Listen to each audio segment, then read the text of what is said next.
دنیا بھٹک رہی ہے رب کی تلاش میں. دنیا اسی سوال کا جواب تلاش کر رہی ہے کہ کسی نے ہمیں پیدا کیا بھی ہے کہ نہیں کیا.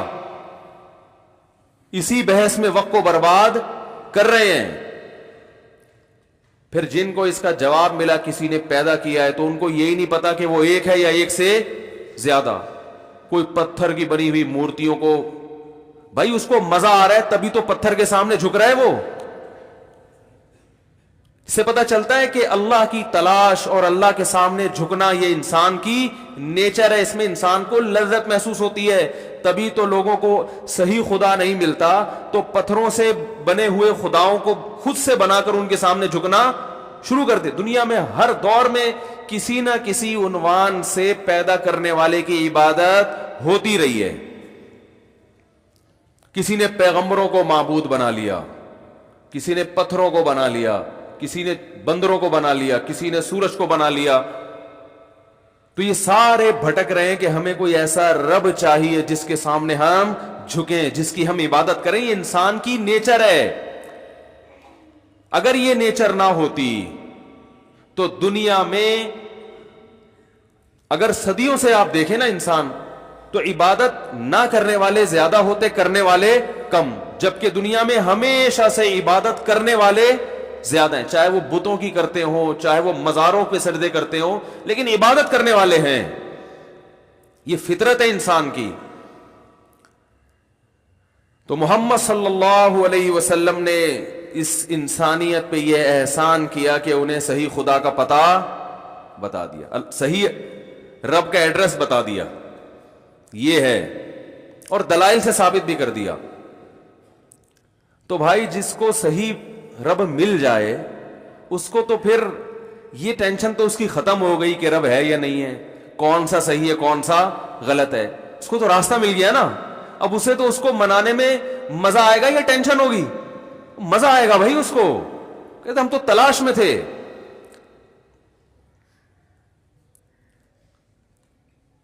صحیح رب ملنے کے بعد تو پہلے حدیث کے الفاظ کیا, مر رضیہ, راضی ہو, خوش ہو. یہ نہ ہو کہ یار پتہ نہیں کیوں پیدا ہو گئے مسلمان گھروں میں, انگریز پیدا ہوتے تو کتنا مزے کی زندگی تھی. دیکھو ایک عجیب بات ہے, یہ جو خوش ہوتے ہیں نا شرابیں پی کے اور ناچ گانے کر کے, اور یہ اوٹ پٹانگ حرکتیں مارکیٹ میں چل رہی ہیں, اس کی مثال ایسے ہے جیسے کوئی آدمی اندھیروں میں بھٹک رہا ہو, ٹینشن سے پاگل ہو رہا ہو نا. اب ٹینشن میں آ کے وہ چرس پینا شروع کر دے. اکثر ٹینشن والے لوگ چرس پیتے ہیں نا.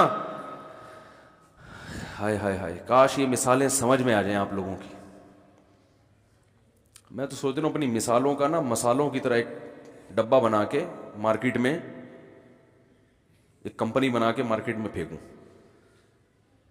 کیونکہ ان مثالوں میں مسالوں سے زیادہ لذت ہے. مجھے مثال دینے میں اتنا مزہ آتا ہے, پتہ نہیں آپ لوگ کو سننے میں آ رہا ہے کہ نہیں آ رہا. دیکھو ایک مثال سے بعض دفعہ بات ایسی واضح ہو جاتی ہے کہ اس کا خصم کے پاس جواب نہیں ہوتا, کیونکہ پروپیگنڈے کا دور ہے نا. اتنا پروپیگنڈا کیا ہے, اتنا پروپیگنڈا کیا ہے آج مغربی دنیا نے, لبرل لوگوں نے, کہ اسلام کو سمجھنا مشکل بنا دیا ان کمبختوں نے. کہتے ہیں گورا انجوائے کر رہا ہے. دیکھو یہ مولوی پتہ نہیں کیسے ٹینشن ڈپریشن.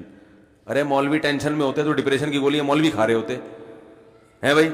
زیادہ تر لبرل لوگ ڈپریشن کی گولیاں کھاتے ہیں. ابھی کسی نے بتایا واللہ عالم کہ آغا خان ہاسپٹل کی رپورٹ ہے کہ 78% لوگ ڈپریشن میں ہیں پاکستان میں. اب پتہ نہیں صحیح ہے نہیں ہے, واللہ ہے بھی کہ نہیں ہے, بلکہ کسی معتبر آدمی نے بتایا ہمیں 78% لوگ.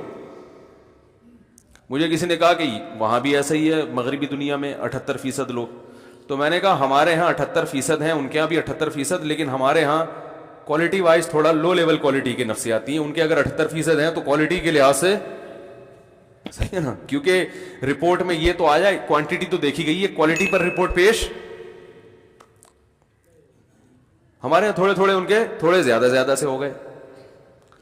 تو اگر یہ ڈپریشن کا مسئلہ یہ عیش و عشرت کی وجہ سے اس میں لذت ہوتی, تو لذت میں زندگی گزارنے والا ڈپریشن میں تھوڑی جاتا ہے. ڈپریشن میں تو وہ جائے گا جو لذت سے زندگی نہیں گزار. تو نماز پڑھنے والے کو ڈپریشن ہونی چاہیے, داڑھی رکھنے والے کو اسٹریس میں جانا چاہیے. نظر کی حفاظت کرنے والے کو چاہیے کہ دماغی پاگل ہو جائے وہ تھوڑے دنوں میں. شراب سے بچنے والے کو چاہیے کہ اس کے اوپر کی سیٹنگ, بولو نا یار کیا ہو گیا, آپ لوگ کی سیٹنگ ماشاءاللہ فٹ فاٹ ہے, بہترین ہے, تو بولنا پڑے گا آپ کو. ہونا یہ چاہیے کہ جو شراب سے بچ رہا ہے وہ ڈپریشن میں جا کے پاگل ہو جائے, جو چرس نہیں پی رہا وہ ڈپریشن میں جائے, کیونکہ وہ تو ٹینشن میں ہے نا. شراب پینے والا لذت میں ہے, زنا کرنے والا مزے میں ہے, ماں باپ کو اولڈ ہوم میں جمع کرانے والا لذت میں, اور لائف کو انجوائے کر رہا ہے, گٹکے کھانے والا لذت میں ہے. اور آج کی ایک رپورٹ آئی ہے, ایک اور چیز آئی ہے مارکیٹ میں, ماوا. مجھے پتہ ہی نہیں تھا, ہم گٹکے کو برا والا کہہ رہے ہیں بلا وجہ. ماوا پرانا ہو گیا. اچھا, اور یہ مین پوری کیا چیز ہے؟ ماوا کی کوئی ڈگری کوئی ہے؟ بہن بھائی ہیں تو کھا رہے ہیں شیشہ پی رہے ہیں, تو بھائی یہ تو خوش ہونے چاہیے. اگر اس میں واقعی لذت ہے, اس میں مزے ہیں, تو بھائی ان کو تو جو فلمیں دیکھنے والے, سینما گھروں میں جانے والے, ان کی لائف بہت مزے کی, ہنسی ایسی انجوائے کرنا چاہیے ان کو. وہ فلم بھی دیکھ رہے ہیں بھائی, ان کو تو زیادہ مزہ آنا چاہیے. تو میں ان مزوں کی حقیقت آپ کو ذرا 2 منٹ میں بیان کرتا ہوں. یہ ایسے ہے میرے بھائی, جو راستہ بھول گیا, منزل ہی نہیں پتا, بھٹک رہا ہے, تو ٹینشن میں آتا ہے, تو اب اس کے پاس ٹینشن کو ختم کرنے کے لیے چرس کے علاوہ کوئی راستہ نہیں ہے. آپ نے جانا تھا لاہور, بائی روڈ نکلے آپ, راستہ بھول گئے, اور ایسا بھولے کہ یہ بھی بھول گئے کہ جانا کہاں ہے. ایک تو راستہ بھولتا ہے انسان کہ چلو لاہور جا رہا تھا لیکن لاہور کا راستہ بھول گیا, کوئی بتا ہی نہیں رہا, کم وقت کوئی مل نہیں رہا بندہ, نہ کوئی سائن بورڈ ہے, بھٹکتا ہے یار, ادھر جانا ہے, کوئی کہہ رہا ادھر جانا ہے, کوئی کہہ رہا ادھر جانا ہے, کوئی کہہ رہا ادھر جانا ہے. اب آپ پریشان ٹینشن میں فون کرو گے نا بار بار, کبھی کہاں فون کرو گے, بھائی میں گاڑی میں راستے میں ہائی وے پہ کھڑا ہوا ہوں, بچے میرے ساتھ ہیں, گھر والے میرے ساتھ ہیں, گاڑی کا پیٹرول بھی ختم ہو سکتا ہے اور ڈاکو بھی آ سکتے ہیں, مجھے راستہ بتاؤ, میں یہاں کے لیے تھوڑی, میں تو صحرا میں کھڑا ہوا ہوں. کوئی کیسی ٹینشن میں ہوگے نا آپ, پاگل ہونا شروع ہو جاؤ گے ٹینشن سے. یہ ٹینشن خدا کی قسم کم ہے, اس سے بڑی ٹینشن یہ کہ راستے میں آ کے آپ یہی بھول گئے کہ میں جا کہاں رہا تھا. تو اب آپ کے ذمہ 2 کام ہے. پہلے تو یہ کہ ادھر ادھر سے پوچھو بھائی میں نکلا کہاں کے لیے تھا, میں تو بھول ہی گیا.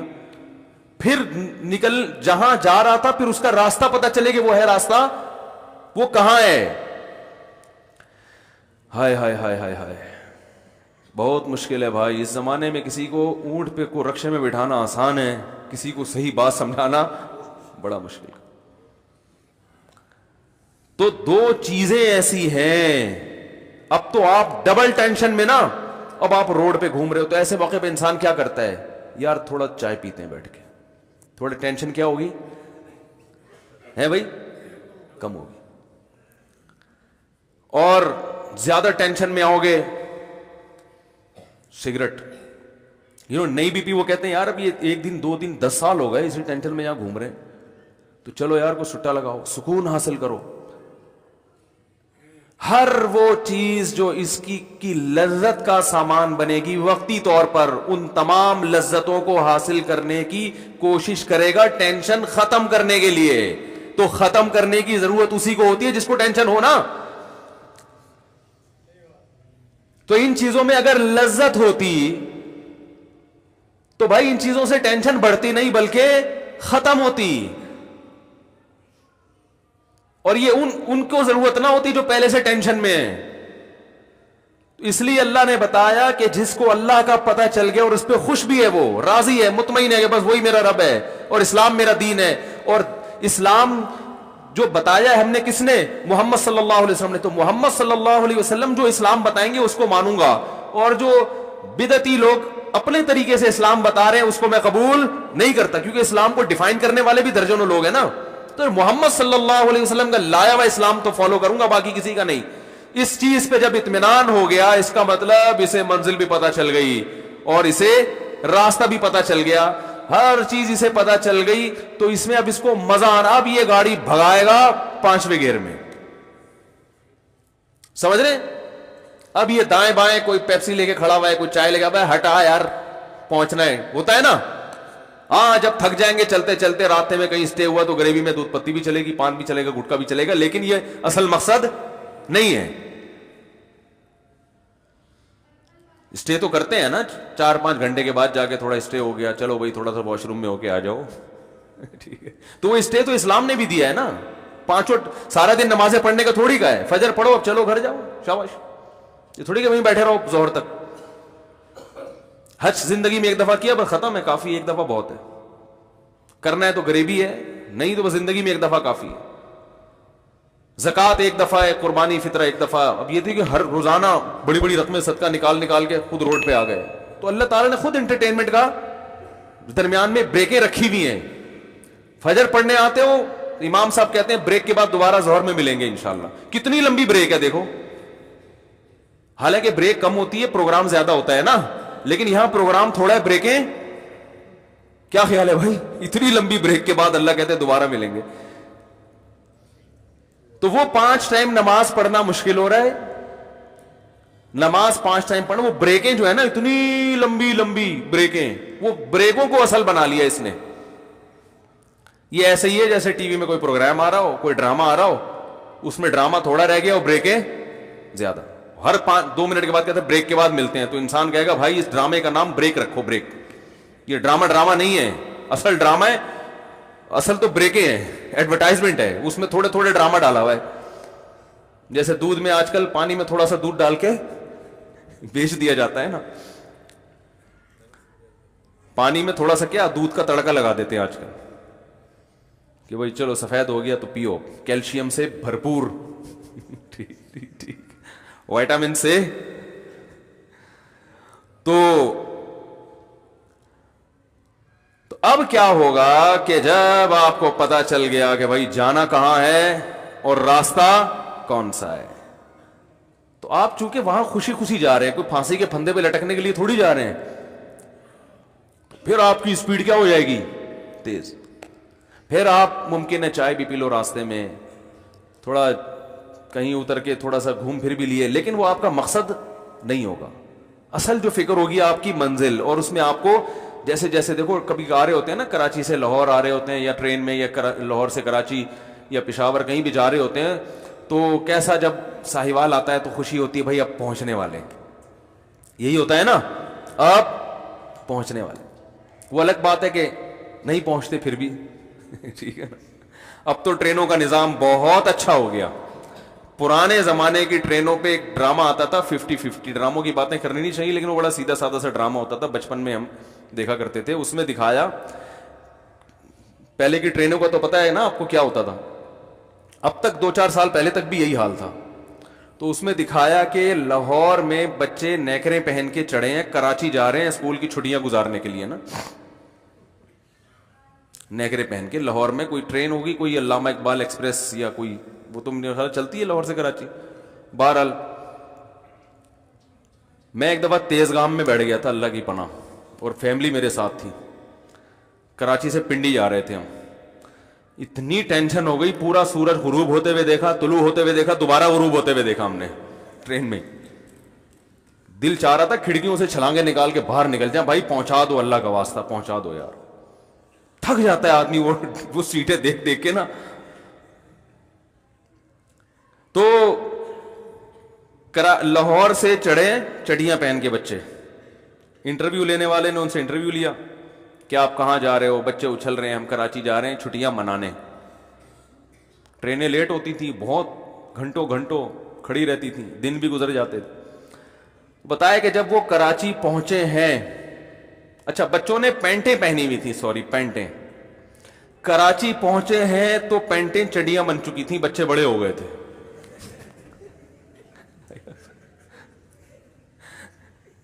بچے کیا ہو چکے تھے, بڑے ہو گئے تھے. ٹرین میں ہی بڑے ہو گئے وہ نا, اتنا ٹائم لگا ہے کراچی. اور یہ صحیح کافی حد تک حقیقت کو بیان کیا. بچے بڑے ہو گئے, جوان بوڑھے ہو گئے. تو ایک جوان کو دکھایا, وہ بوڑھا ہو گیا ٹرین میں نا, تو جب اتنا بوڑھا ہو گیا کراچی آیا تو کھڑکی سے ہاتھ باہر نکال کے بولتا ہے بیٹا کراچی آ گیا. انہوں نے کہا اور یہ کہا, اور انتقال ہو گیا اس کا. وہیں یہ کہا اور اس کا, بولو بھائی, انتقال. ایک دفعہ اس میں دکھایا کہ ڈیفنس کا کوئی ایریا ہے, پولیس کھڑی ہوئی ہے تلاشی کے لیے, تو ٹیکسی کے اوپر توپ رکھ کے بندہ لے کے جا رہا ہے. تو پولیس والوں نے پوری تلاشی لی ہر چیز کی, اسلحہ نہیں نکلا. توپ کی بھی تلاشی لے رہے ہیں, بھائی اس میں کچھ ہے تو نہیں, اور بھائی کلیئر جاؤ. تو خیر کہاں سے کہاں بات چلی گئی. تو جب آپ کو منزل کا پتہ ہو اور آپ کو راستے کا بھی پتہ ہو تو پھر اس راستے پہ چلنے میں جیسے جیسے منزل قریب آئے گی آپ کی ٹینشن بڑھنے کے بجائے کم ہوتی چلی جائے گی. تو آپ صلی اللہ علیہ وسلم نے فرمایا ذاق طعم الایمان من رضی باللہ ربا, رب پہ راضی ہو جاؤ. اے اللہ, راضی ہونے کے دو مطلب, ایک تو خوش ہو, دوسرا یہ کہ اپنے آپ کو حوالے کر دے کہ اب میں آپ پہ راضی ہوں, مجھے کسی اور کی ضرورت نہیں ہے. بس نہ معاشرے سے پوچھوں گا کیا کرنا ہے بھائی, نہ باپ سے پوچھوں گا, نہ ماں سے پوچھوں گا, نہ باس سے پوچھوں گا. لائف سٹائل میرا وہ ہوگا جو اللہ بتائے گا. جہاں اللہ نے کہا والدین کی مانو وہاں مانوں گا, جہاں اللہ نے کہا نہیں مانو وہاں والدین بھی دوسرے نمبر پہ. جہاں اللہ نے کہا باس کی مانو وہاں مانوں گا, جہاں اللہ نے منع کر دیا باس پھر میرا باس نہیں, پہلے اللہ. جس خواہش کو پورا کرنے کی اجازت اللہ نے دے دی اس خواہش کو پورا کروں گا, جس کی اجازت اللہ نے نہیں دی نہیں ہو سکتا. زندگی سے ہم تو کنفیوز ہوتے ہیں نا, اس سے ٹینشن ہوتی ہے کہ یہ کر کے دیکھ لو, یہ گناہ بھی کر کے دیکھ لو, بعد میں توبہ کر لیں گے, ٹرائی کرنے میں کیا جا رہا ہے. زندگی پھر نہ ادھر کے نہ ادھر. گناہوں میں ایک وقتی لذت ہے, وہ بھی پوری طرح حاصل نہیں ہوگی کیونکہ ڈر لگا رہے گا. اور حقیقت میں تو گناہ میں ٹینشن ہے نا, وہ وقتی لذت کے بعد تو ٹینشن ہے, کیونکہ منزل آپ کو پتہ بھی ہے راستہ ہے کہ ادھر جا ہی نہیں رہے آپ. تو وہ تو جیسے جیسے وقت ختم ہوگا عمر بڑھتی چلی جائے گی, آپ کی ٹینشن میں اضافہ ہوتا چلا جائے گا. ہمارے ایک دوست نے واقعہ سنایا, کینیڈا سے امریکہ جا رہے تھے, راستہ بھول گئے. تو کینیڈا میں -40 تک آپ کو پتا ہے کہ ٹیمپریچر جاتا ہے, اور وہاں -40 -30 جب یہ ٹیمپریچر ہو گاڑیوں میں ہیٹر چلتا ہے. اگر وہ ہیٹر بند ہو جائے اور پولیس نہ پہنچے تو آپ کی موت ہے یقینی, کہ اتنے ٹیمپریچر میں کہاں انسان زندہ نہیں رہ سکتا. تو وہ بتا رہے ہیں ہم کینیڈا سے امریکہ جا رہے ہیں, راستہ بھٹک گیا, گوگل میپ نے کام کرنا چھوڑ دیا, چاروں طرف برف کے پہاڑ, اور اب گاڑی جو ہے نا کتنی دیر تک اس کا پیٹرول کام دے گا بھائی, وہ تو پیٹرول بھی ختم ہوگا, اور بالآخر ایک وقت ہیٹر آ کے بند ہو جائے گا. نہ کوئی فون مل رہا ہے کسی کو, کچھ سگنل نہیں آ رہے, میپ کام نہیں کر رہا کہ راستہ کدھر ہے. تو ایسی کنڈیشن میں انسان کی کیا حالت ہوگی آپ سوچو.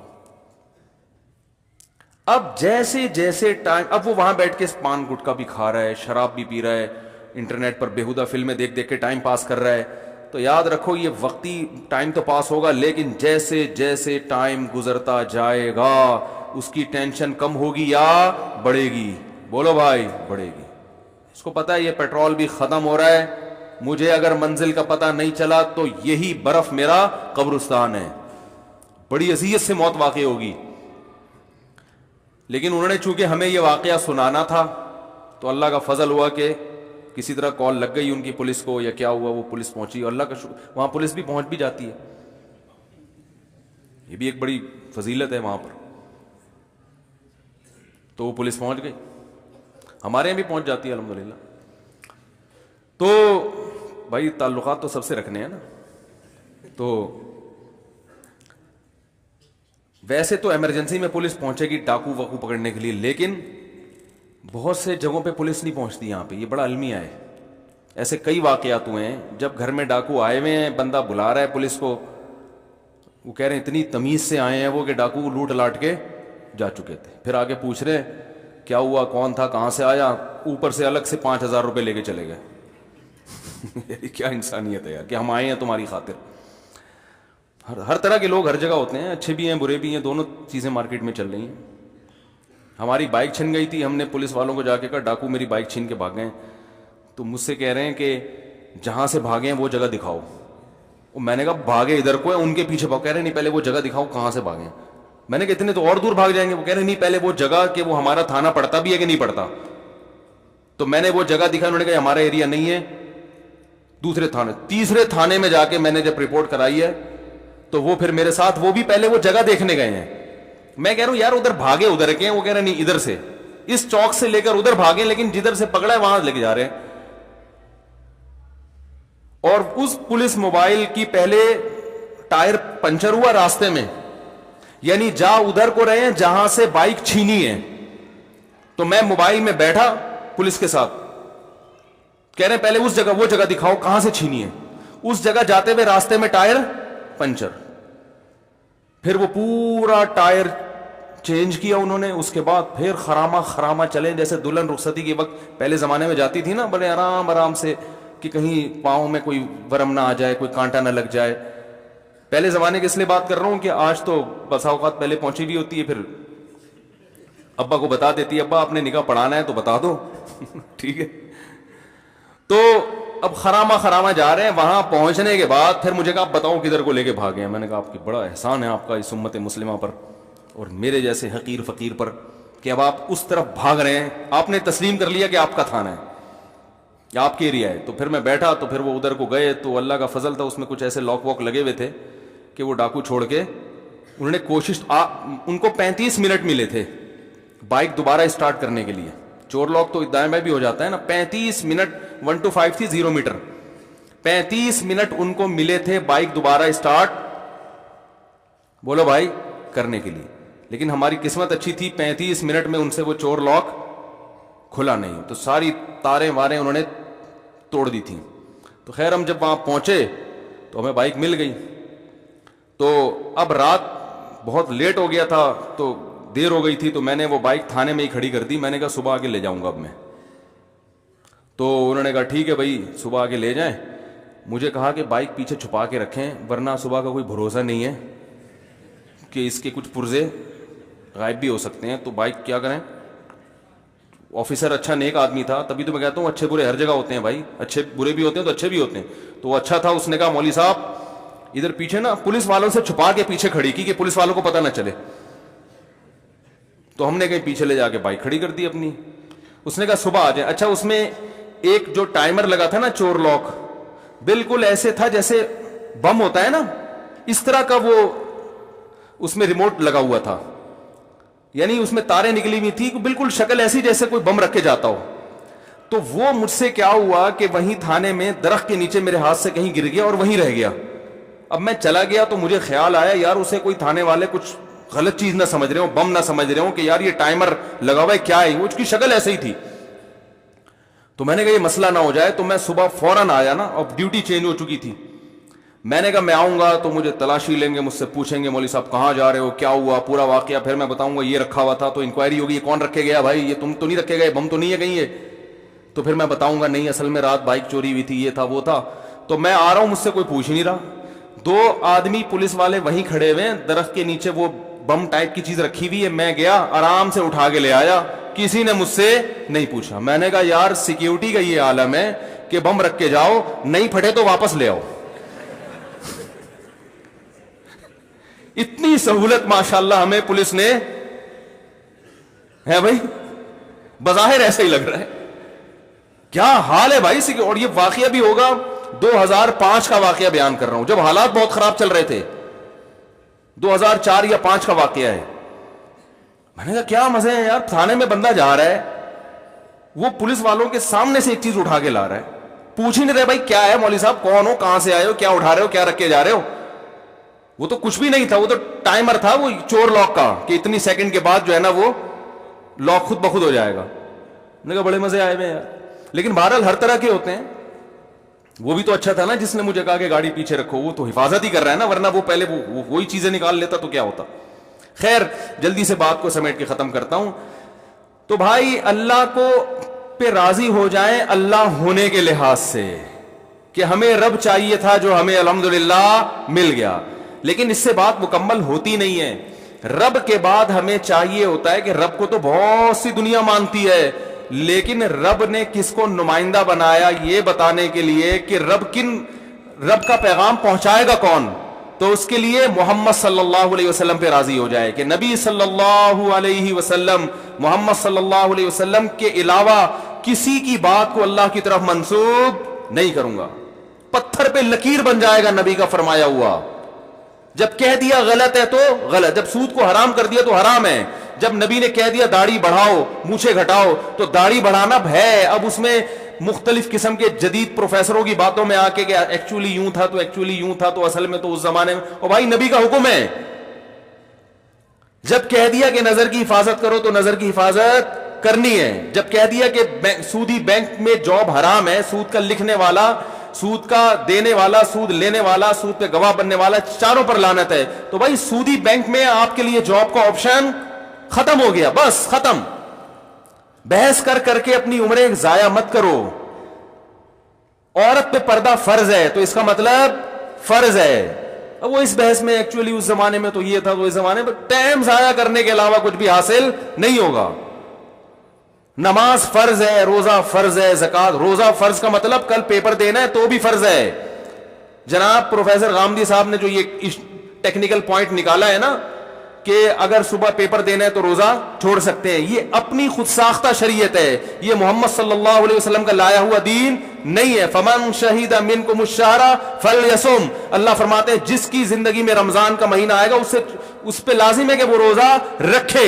صرف مسافر مریض کو رخصت دی, اس کے علاوہ کسی کو رخصت نہیں ہے, تو رکھنا پڑے گا آپ کو. نماز پڑھنی ہے ہر قیمت پہ.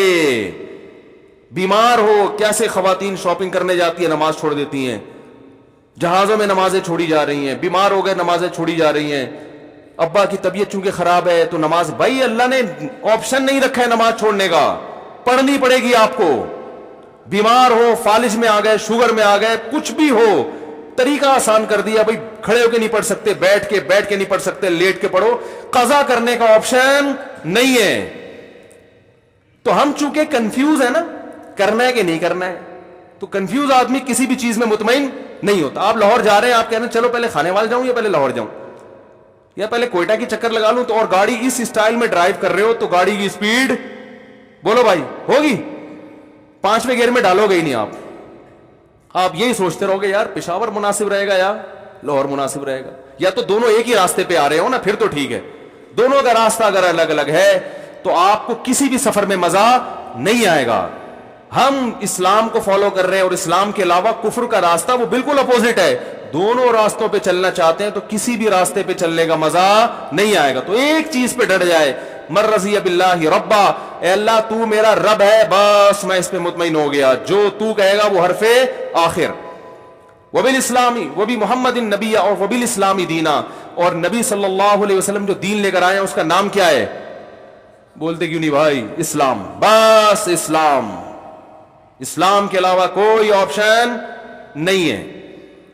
سمجھا پا رہا ہوں اپنی بات؟ پھر مزہ آئے گا اسلام کا انشاءاللہ.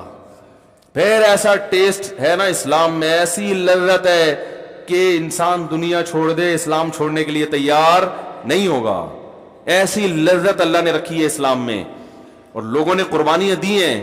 رسول اللہ صلی اللہ علیہ وسلم نے فرمایا کان ممن کان قبلکم یؤخذ الرجل فیحفر له فی الارض فیؤتی بالمنشار فیوضع على مفرق راسه ثم یجعل شقین ولا یصده ذلك عن دینی. فرمایا پچھلی امتوں میں ایک شخص کو جو اسلام پہ چلتا تھا لایا جاتا تھا, اس کے لیے گڑھا کھود کے اس کو اس میں آدھا دفن کیا جاتا, پھر ایک آڑا لا کے اس کے سر کے بیچ میں رکھ کے اس کے 2 ٹکڑے کر دیے جاتے, مگر وہ اسلام چھوڑنے کے لیے تیار نہیں ہوتا. کیونکہ نیچر ہے نا, انسان کی فطرت ہے یہ. پھر اس پہ جب آپ چلو گے تو آپ کو خوش رہنے کے لیے گٹکوں کی ضرورت نہیں پڑے گی, زنا کی ضرورت نہیں پڑے گی, ڈراموں فلموں کی ضرورت نہیں پڑے گی. آپ کہہ سکتے ہو ہم تو نماز پڑھتے ہیں مزہ نہیں آ رہا. بھائی پہلے عادت ٹیسٹ گین کرنا پڑتا ہے نا. دیکھو یہ جو کمپنیاں نئی نئی پروڈکٹ جب ان کی مارکیٹ میں آتی ہیں تو لوگوں کو اس کا عادی بنانے کے لیے فری میں بانٹتی ہیں, کہتے ہیں نا تھوڑا ٹیسٹ گین ہونے تو. کتنی لذیذ چیز ہو, پہلی دفعہ لذیذ نہیں لگتی انسان کو, وجہ اس کی ہے کہ اپنی عادت خراب کر دی اس نے. شہد مزے کی چیز ہے, اچھا لگتا ہے آج کل بچوں کو, چاکلیٹوں میں زیادہ مزہ ہے, شہد پلاؤ مزہ ہی نہیں آئے گا, پی جائیں گے. دیسی گھی پلاؤ, حالانکہ لذت کس میں ہے؟ وہ بھائی دیسی گھی میں, ہمیشہ سے کھاتے آ رہے لوگ, مرتے ہیں دیسی گھی پہ, ملتا نہیں. دودھ میں لذت ہے, وہ نہیں پئیں گے, چائے پئیں گے اس کی جگہ. تو آپ نے اپنا ٹیسٹ چونکہ خراب کر دیا ہے تو کچھ دن ٹیسٹ گین بولتا کیوں نہیں یار کیا ہوگا کرنا پڑے گا, کچھ تھوڑا سا عادت ڈالنی پڑے گی, پھر مزہ آئے گا. آپ کو پتہ ہے زیتون ہمارے یہاں نہیں کھایا جاتا, لوگ کہتے ہیں پتہ نہیں عجیب سا کھائے نہیں آ رہا, حالانکہ وہ زیادہ مزے کا ہے. جن کو زیتون کی عادت ہے وہ یہ تیل نہیں کھا سکتے, وہ تو پیتے ہیں بوتلیں بھر بھر کے زیتون کی. تو ہمارا ٹیسٹ منہ کا خراب ہو چکا ہے, ہمیں زیتون اچھا نہیں لگ رہا, میں دیسی اچھا نہیں لگ رہا, میں دیسی انڈا اچھا نہیں لگ رہا, آج کل دیسی مرغی اچھی نہیں لگ رہی, دمبے کا گوشت دمبے کی چربی اچھی نہیں لگ رہی. اب بولیں گے لوگ کیا مثالیں دے رہے بھائی ہیں, تو ہو گیا کمپلیٹ ہو گیا. اچھا 2-3 منٹ ہیں, وہ چندہ بندہ کر رہے ہیں نا, انہوں نے کہا پہلے کیا کرو ورنہ لوگ بھاگ جاتے ہیں. ہاں سنو تو نہیں بات. تو ٹیسٹ گین کرنا پڑتا ہے. کسی بھنگی کو پہلی دفعہ نہلاؤ وہ بے ہوش ہو جائے گا کہ یار یہ کیا, میں صاف ستھرا کیوں ہو گیا ہے, یہ کیا ہو گیا, یہ بدبو ہی نہیں آ رہی. اور بھائی کچھ دن نہا دھو کے سفید کپڑے خوشبو لگا کے اس کو گن پوائنٹ پہ اس کو سروس کروانی پڑے گی تھوڑے دنوں تک. اس کے بعد اس کو اس میں اتنا مزہ آئے گا, وہ کہے گا یار اس گوبر میں تو بدبو تھی, مزہ تھوڑی تھا. تو کچھ تبلیغ والے چلہ لگواتے ہیں جماعت میں کہ 40 دن انسان کسی چیز کو پراپر کرتا ہے تو اس کی عادت پڑ جاتی ہے. اس لیے کہتے ہیں بھائی تبلیغ میں نکل کے چلہ تو لگاؤ نا. اب بہت سے لوگ کہتے ہیں وہ چلہ لگایا وہ بھی انسان کا بچہ نہیں ہے. تو بھائی وہ 40 سال اس نے گند میں گزار دیے تو چلے کا وہ اثر ہوا نہیں اس کے اوپر. اس کا یہ مطلب نہیں کہ چلے کی اہمیت کم ہے, اس نے تو کچھ نہ کچھ سیٹنگ کی ہے, لیکن وہ بھی ایک حد تک کر سکتے ہیں نا. تو اس کے لیے پھر کہتے ہیں بھائی 4 مہینے لگا لو, 3 چلے لگاؤ, تمہارا ایک چلے سے سیٹنگ پہ آنے والے نہیں ہو. پھر اس میں اس پر بھی مدار ہوتا ہے کہ چلہ کن لوگوں کے ساتھ لگا رہے ہیں. اگر جن کے ساتھ لگا رہے ہیں وہ سارے ایک ہی جیسے ہیں تو وہ چلہ وہ 4 مہینے بھی لگا لو گے تو وہ فائدہ نہیں ہوگا. صحبت کن لوگوں کی ہے, ایسے لوگوں کے ساتھ جو نیک ہیں, عبادت گزار ہیں, راتوں کو اللہ سے اٹھ کے مانگنے والے ہیں, اپنے وقت کو ضائع نہیں کرتے, ان کے ساتھ سہروزہ لگاؤ گے تو وہ عام آدمی کے ساتھ چلے کے برابر. تبھی تو صحبت کی بڑی اہمیت اسلام میں. صحابہ صحابی کیوں بنے, نبی کی صحبت اٹھائی ہے. علم تو بہت سے تابعین کے پاس صحابہ سے زیادہ تھا. بعض تابعین اتنے بڑے عالم گزرے کہ صحابہ بھی ان کی مجلس میں بیٹھا کرتے تھے, لیکن درجہ کس کا زیادہ ہے, کیونکہ بھائی صحبت نبی کی اٹھائی ہے. تابعین کا درجہ زیادہ ہے یا آج کسی عالم کا؟ بہت سے تابعین عالم نہیں تھے, مقام بڑا ہوں کیونکہ انہوں نے کس کی صحبت اٹھائی, صحابہ کی. تو اہل اللہ میں کس کی صحبت میں, آپ تبلیغ میں وقت نہیں لگا سکتے, کسی خانقاہ میں کسی اللہ والے کے پاس جا کے بیٹھ جاؤ, کچھ ٹائم ان کے ساتھ گزارو گے تو پھر آہستہ آہستہ انشاءاللہ ٹیسٹ گین ہونا شروع ہو جائے گا. سمجھ میں آیا؟ تو یہ ہے اسلام کی لذت اور اسلام کا ذائقہ. پھر اسلام سے پیچھے ہٹنا آسان نہیں ہوگا انشاءاللہ. اور اگر کبھی غلطی ہو جائے تو توبہ کا دروازہ کھلا ہے, بعض دفعہ غلطی بھی ہو جاتی ہے انسان سے. اللہ تعالی ہم سب کو عمل کی توفیق عطا فرمائے.